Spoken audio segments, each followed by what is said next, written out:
গাড়ি গতি স্পিড বেশি, আর দ্বিতীয়ত যে অটোগুলো আছে এই অটোগুলো যে বেকায়দা ঘুরে ডাইন বাম কিছু দেখে না, শর্ট করে আগাদি ঘুরে দেয়।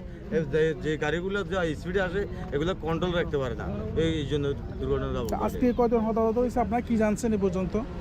এই 2-3 জন এরকমই শুনছি আর কি। আচ্ছা।